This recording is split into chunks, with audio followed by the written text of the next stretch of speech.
सिद्धा सिद्धिं मम दिशन्तु उद्भूतभीषणजलोदरभारभूग्ना शोचां दशामुपगताच्युतजीविताशा त्वत्पादपङ्कजरजो मृतदिग्धदेहा मर्त्या भवन्ति मकरध्वजतुल्यरूपा। जो व्यक्ति जलोदर जैसे गंभीर व्याधियों से त्रस्त है, जो अत्यंत मरणासन्न अवस्था में पहुंच गए हैं, ऐसे व्याधि भी केवल भगवान चरक ने जहाँ जहाँ पर अपने कदम रखे हैं, जहाँ जहाँ पर अपने श्लोकों की रचना की है, वहाँ वहाँ से भी रजोकण धूलि के कण उठाकर अपने मस्तक पे लगा दिए तो भी वो व्यक्ति ठीक हो जाता है। इसका सीधा सा तात्पर्य यही है कि चरक की खामोशी, चरक के श्लोक जो व्यक्ति सही ढंग से समझता है और उसे स्वयं पर एवं अपने पेशेंट्स पर अप्लाई करता है तो कोई भी चीज़ नामुमकिन नहीं रहती। आज का हमारा विषय है दोस्तों उरुस्तंभ, एक अलग परिप्रेक्ष्य में, the very uncommonly common disease. Yes, इसका शीर्षक इसी कारण ऐसा दिया गया है कि हम लोग उरुस्तंभ को आउटडेटेड समझते हैं, एक ऐसा व्याधि समझते हैं जिसके पेशेंट्स अभी हमें दिखते नहीं हैं, लेकिन ये वास्तव सच नहीं है। उरुस्तंभ के काफ़ी पेशेंट्स हमें प्रैक्टिस में दिखते हैं, बशर्ते उसकी सही संप्राप्ति, सही हेतु, सही लक्षण हमें समझ में आए। तो चलिए शॉर्ट में समझते हैं उरुस्तंभ क्या है, कैसे होता है। एकः उरुस्तंभः इति आम त्रिदोष समुत्थाः, ऐसे चरक सूत्र स्थान 19 में कहते हैं। आम और त्रिदोष इसमें कारण है। इसमें कफ और मेद और आम ये उरु प्रदेश में जाकर स्तंभित हो जाते हैं और इसी के वजह से कुछ लक्षण जो है वो दिखते हैं। तो उरुस्तंभ मतलब उरु का स्तंभ नहीं है, वहाँ पर आम, श्लेष्मा, मेद इनका स्तंभ, इनका संग, इनका रुकना है। तो ये मूलतः स्रोतोसंग है एक प्रकार का। तो स्रोतोसंग किस प्रकार से होता है ये समझाने के लिए इस व्याधि की, इस अध्याय की रचना की गई है। तो उरुस्तंभ केवल उपलक्षण मात्र है, एग्जाम्पल के तौर पर बताया गया है।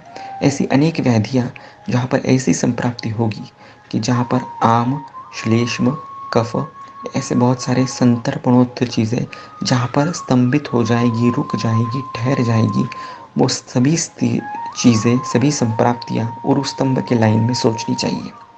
मानो ये संप्राप्ति मन्या में हो तो मन्या स्तंभ, ग्रीवा में हो तो ग्रीवा स्तंभ, कटी में हो तो कटी स्तंभ। और मेरे एक गुरु तपन सर कहते हैं कि उरुस्तंभ की जगह उरस्तंभ कहा जाए तो यही संप्राप्ति उर प्रदेश में हो जाए तो उरस्तंभ भी हो जाएगा। जो कि कॉमनली हमें दिखता है कि पेशेंट्स ऑफ अंजाइना जिनको ब्लॉकेजेस है हार्ट में, वो एक प्रकार का उरुस्तंभ है, स्थान भेद से उसे उरस्तंभ कहा जा सकता है। उसमें हेतु वैसे ही है, देखिए आप, आम है, कफ है, मेद है, एथेरोस्क्लेरोसिस है, दोष वहाँ पर स्तंभित हो चुके हैं। विजुअलाइज कीजिए हर एक उस चीज़ को जो चरक कहते हैं, वहाँ पर स्तंभित हो चुके हैं और कुछ नहीं, एथेरोस्क्लेरोसिस है। लक्षण भी देख लीजिए, उरुस्तंभ के लक्षण हैं शूल, आयास, स्तंभ, गौरव, वही लक्षण वहाँ पर हमें दिखेंगे। स्थान भेद से लक्षणों में कुछ परिणमन आएगा, बदल आएगा। हेतु भी यदि आप देख लें तो प्रायः सभी संतर्पणोत्तर हेतु है, अध्यशन है, मध्य का पाण है, दिवास्वाप है, ऐसे बहुत से हेतु है जो कि पेशेंट में दिखते हैं हमें। और इसी के साथ कुछ विहारात्मक हेतु है, आयास है, श्रम है, व्यायाम है, और कुछ मानसिक हेतु है, श्रम है, क्रोध है। इन सब का एकत्रित विचार पेशेंट की संप्राप्ति हिस्ट्री लेते वक्त सोचना चाहिए। ये सभी हेतु यदि घटते हैं, होते हैं, तो वो संप्राप्ति को दिशा उर प्रदेश में भी मिल सकती है और उरु प्रदेश में भी मिल सकती है, स्थान दौर्बल्य के हिसाब से। तो इस हिसाब से उरुस्तंभ को एक बहुत ही वाइडर पर्सपेक्टिव में आप समझिए। अब उरु स्तंभ को ही प्रॉपर समझते हैं। तो उरु मतलब क्या है? तो उरु मतलब कटी से लेकर जंघा तक का प्रदेश, कटी से लेकर जानु तक का प्रदेश, ये उरु है। शक्ति मतलब पूरा पैर है, कटी से लेकर पाद तक। और जंघा मतलब घुटने से लेकर जानु से लेकर पाद तक, ये प्रदेश है तीनों। तो उरु स्तंभ में ये पूरा का पूरा पैर कटी से लेकर पाद तक अफेक्ट होता है। वहाँ पर सुक्ति है, वहाँ पर स्तंभ है, गौरव है, शूल है। तो विजुअलाइज कीजिए ऐसी कौन से पेशेंट हमारे पास आते हैं जिनमें ऐसे लक्षण होते हैं। ये L5S1 डिजनरेशन के कुछ पेशेंट्स होते हैं। कुछ पेशेंट्स पैरालिसिस के इस कैटेगरी में फॉल होते हैं। कुछ पेशेंट्स की पांडु की उत्तरोत्तर संप्राप्ति इस कैटेगरी में फॉल होती है। तो बहुत सारे पेशेंट इस कैटेगरी में आए जा सकते हैं, जिनको ब्रॉड अम्ब्रेला टर्म में उरुस्तंभ कहा जा सकता है। तो फिर से आपको ये समझना है कि उरुस्तंभ ये उरु का स्तंभ नहीं है। उरुस्तंभ ये तो उसका इफेक्ट है आगे जाकर। उरुस्तंभ ये श्लेष्मा, आम, त्रिदोष, इनका उस प्रदेश में जाकर स्तंभ, रुकना, ठहरना, संग होना है। ये स्वतंत्र संप्राप्ति है। और उसके बाद परतंत्र स्वरूप में संग होने के कारण वात का प्रकोप है, और कुछ लक्षण वात प्रकोप के दिखते हैं, जैसे शूल है, सुक्ति है। तो ये परतंत्र वात प्रकोप के कारण दिखते हैं, ना कि स्वतंत्र वात प्रकोप के कारण। इतना समझने के बाद अब आपसे निवेदन है कि एक बार आप उरुस्तंभ अध्याय फिर से पढ़िए। बहुत सारी नई चीज़ें आपको समझ में आएगी। शीत स्पर्शम न वेत्ति च, ऐसा एक लक्षण है उसमें कि ठंड स्पर्श, जमीन का स्पर्श तक उसे सहन नहीं होता, ऐसा दिखता है पेशेंट्स में यदि आप पूछे हिस्ट्री तो। अविधेय परिस्पंदनम, पेशेंट हिलने डुलने में भी समर्थ नहीं होता है। एंकलोजिंग स्पॉन्डिलाइटिस में ऐसे लक्षण दिखते हैं। तो ये हमें समझना है, ये समझना इतना ज़रूरी है क्योंकि इसके ऊपर आपकी चिकित्सा जो है वो निर्देश होती है। बहुत से वैद्यों में मैंने ये देखा है कि आया पेशेंट डिजनरेशन का, कटी शूल का, तो उसे बस्ती दे देते हैं, स्नेहपान करवा देते हैं, विरेचन करवा देते हैं। गलत है ये। संप्राप्ति को सही तरीके से समझना ज़रूरी है। और स्तंभ जैसी संप्राप्तियों में पंचकर्म निषेध है, ये बताने के लिए एक खास अध्याय है। यहाँ पर रुक्षण चिकित्सा, शोषण चिकित्सा का अधिक महत्व है। तो बिना रुक्षण किए स्नेहपान मत कीजिए, ये बहुत ही ज़रूरी है। यदि रुक्षण के कारण निद्रा नाश हो जाए, शूल बढ़ जाए, वात प्रकोप हो जाए, तो ही आप स्नेहपान कीजिए, ऐसा उसमें सीधा सीधा बताया गया है। बल और अग्नि की रक्षा करते हुए उरुस्तंभ की चिकित्सा की है। जैसे यदि इंडिया में कोई टेररिस्ट आ जाए ताज होटल में, तो हम सिर्फ आतंकवादियों को मारेंगे। यदि पूरे ताज होटल को उद्ध्वस्त कर दिया तो ये सही चिकित्सा नहीं है, ये एलोपैथी की चिकित्सा है। आयुर्वेद कहता है आपकी चिकित्सा इतनी पिन पॉइंट होनी चाहिए कि सिर्फ उस आतंकवादी का, वो भी सिर्फ मर्म प्रदेश, रुत प्रदेश ये अफेक्ट हो, वो आसानी से वहाँ से मर जाए, आसानी से गुजर जाए, और जिस स्थान पर वो रुका है उस स्थान की इतनी सी भी हानि ना हो। यह आदर्श चिकित्सा है। तो उरुस्तंभ की या अन्य कोई भी स्तंभ की चिकित्सा यही है कि जो जो वहाँ पर उस स्थान पर जाके रुक गए हैं उनको हम प्यार से, प्रेम से, या कभी कभी मस्ती से, कभी कभी जोर लगाकर निकाल दें, लेकिन उस स्थान को हानि नहीं पहुंचनी चाहिए। तो ऐसा हमें ना ही उरुस्तंभ में, बाकी हर एक डिजीज में करना है। स्नेह चिकित्सा ये उरुस्तंभ में वर्ज्य है, नहीं करना है आपको, रुक्षण करना है। बहुत ही सुंदर सुंदर कल्प दी है उसके लिए। हरितकी और मधुदक बताया गया है, पिप्पली बताई गई है, इनका प्रयोग आपको करना है, ना ही इन L5S1 डिजनरेशन या एंकिलोजिंग स्पॉन्डिलाइटिस में, बल्कि अनेक मर्मस्थ व्याधियों में भी इसका उपयोग होता है। रुक्षण चिकित्सा मर्मस्थ व्याधियों में बताई गई है, चरक सूत्र स्थान में। तो MI के पेशेंट्स हो, स्ट्रोक के पेशेंट हो, उसमें इस प्रकार की संप्राप्ति का विचार करना चाहिए। MI या इस्केमिया ही उरुस्तंभ है या उरस्तंभ है, ये कहना गलत है, लेकिन इस प्रकार की संप्राप्ति यदि हो रही है उस स्थान में, तो उसे इस एंगल से सोचकर वहाँ के बताए गए कल्प स्थान सापेक्ष वहाँ पर इस्तेमाल किए जा सकते हैं। जैसे शालीपर्णी सिद्ध क्षीरपाक ये रुद्रगत वाद में आया हुआ है, तो मैं इसे उरगत उरस्तंभ की संप्राप्ति में बिठाकर उरुस्तंभ के कुछ योग, जैसे हरितकी है, पिप्पली है, इसका सिद्ध क्षीरपाक एमआई के पेशेंट्स को, इश्केमिया के पेशेंट्स को देता हूँ। लेप चिकित्सा वहाँ पर बहुत इफेक्टिव है।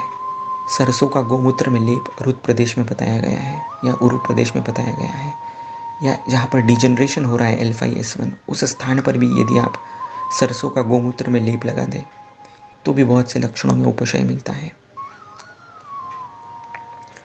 और भी बहुत सारे खूबसूरत लेप है, जैसे तुलसी और सौंठ है, इसका कषाय से अवसेचन भी है, इसका लेप भी है उस प्रदेश में। तो जस्ट इमेजिन कीजिए यदि उरुस्तंभ के धरातल पर आप कोई भी स्तंभ, मन्यास्तंभ, कटिस्तंभ, पृष्ठस्तंभ, उरस्तंभ की चिकित्सा करेंगे तो आप वहाँ के स्पेशलिस्ट बन सकते हैं। हृदरोग स्पेशलिस्ट आप बन सकते हैं उरुस्तंभ की संप्राप्ति समझने से। तो सोचिए, इस तरह देखिए कहाँ पर किस प्रकार से इसका उपयोग किया जा सकता है। फिर इसे समराइज करते हैं। उरुस्तंभ ये उपलक्षण मात्र है, एग्जाम्पल के तौर पर बताया गया है। ऐसी संप्राप्तियाँ जहाँ जहाँ पर होगी वहाँ पर उस स्थान के सापेक्ष उस स्तंभ नाम से कहना चाहिए। ये सिर्फ उरु का या उस प्रदेश का स्तंभ नहीं है, तो कफ का, श्लेष्म का, आम का, मेद का वहाँ पर स्तंभ है। ये संप्राप्ति से निदान से समझा जा सकता है। स्नेहन चिकित्सा बहुत ही सोच विचार पूर्वक कोई भी पेशेंट में यूज कीजिएगा। स्नेहन सोच समझ कर न करने से आम की उत्पत्ति होती है, व्याधि का वर्धन होता है। इसलिए भगवान कहते हैं कि ब्रूहणम च मृदुलंघयेत, जिसका ब्रूहण भी करना है उसे पहले लंघन कीजिए। यदि कार्श का भी पेशेंट आपके पास है तो सीधा उसे स्नेहपान मत चालू कीजिए, सीधा उसे बस्ती मत स्टार्ट कीजिए। उसे सर्वप्रथम रुक्षण कीजिए, उसकी जठर अग्नि, भौतिक अग्नि, धात्वाग्नि का बल बढ़ा लीजिए थोड़ा, और बाद में आप स्नेहपान कर सकते हैं। और कफ, आम, मेद की संप्राप्ति में तो स्नेहपान करना ही नहीं है, वहाँ पर एकांत रुक्षण चिकित्सा करनी है, बल और अग्नि का ध्यान रखते हुए। यदि उनकी हानि हो जाए तो अवश्य स्नेह का इस्तेमाल कीजिए। स्नेह आए हैं वैसे सेंधवादी तेल उरुस्तंभ में, शारंगेष्टादि तेल, लेकिन वो तेल भी देखिए उसमें कफ वात घन द्रव्य है। स्नेह से वात का प्रकोप जो हुआ है वो तो उसका तो शमन हो, लेकिन फिर से कफ प्रकोप न हो जाए, इसका ध्यान रखा हुआ है उसमें। महासरसी गंभीरे पूर्ण्यंबी, महासरसी गंभीरे पूर्ण्यंबु स्तिमितं यथा तिष्ठति स्थिरमक्षोभ्यम तद्वत् उरुगतः कफः। जिस प्रकार एक बड़े जलाशय में पानी स्थिर होता है, अक्षोभ्य होता है, उसी प्रकार कफ किसी प्रदेश में अक्षोभ्य हो जाए, स्थिर हो जाए, रुक जाए, ठहर जाए, संग को प्राप्त कर ले, तो वो चीज़ उरुस्तंभ है, वो चीज़ उरस्तंभ है, वो चीज़ मन्यास्तंभ है, वो चीज़ पृष्ठस्तंभ है। इस प्रकार से संप्राप्ति का आकलन आप करेंगे तो बहुत सी नई व्याधियाँ भी जो है वो आप इस संप्राप्ति के अंतर्गत समझ सकते हैं, बिठा सकते हैं। This is the beauty of Urustambha. So earnest request all of you to please go through the अध्याय उरुस्तंभ ऑफ चरक चिकित्सा स्थान 27th अध्याय. Go through it. Ask any doubts, questions you have regarding this. A request to all of you, kindly listen to the pep talks, make notes of it. पहले पूरा सुन लीजिए, उसके बाद notes निकालिए, उसके बाद फिर से वो अध्याय या वो सब्जेक्ट कंसेप्ट पढ़िए, फिर आपने जो समझा है उसके नोट्स निकालिए. खुद जब आप लिखते हो किसी चीज़ को समझकर तो वो चीज़ हमेशा के लिए माइंड में फिट हो जाती है. मैं ऐसे ही करता हूँ, जो भी सीखता हूँ उसके नोट्स निकालता हूँ और फिर वो कंसेप्ट पूरी की पूरी तरह क्लियर हो जाती है. जो भी डिवाइन वैद्य ये सुन रहे हैं देश विदेश में, उनसे अनुरोध है कि ज़्यादा से ज़्यादा स्टूडेंट, ज़्यादा से ज़्यादा वैद्यों तक इस ग्रुप में शामिल करने की कोशिश करें। नहीं शामिल हो सकते तो इन पेप टॉक्स को उन तक पहुंचाने की कोशिश करें, ताकि हर एक वैद्य समृद्ध हो, ज्ञान से समृद्ध हो, अर्थ से समृद्ध हो, मानसिक स्थैर्य से समृद्ध हो। यही इस डिवाइन ग्रुप का नोबल उद्देश्य है। Thank you.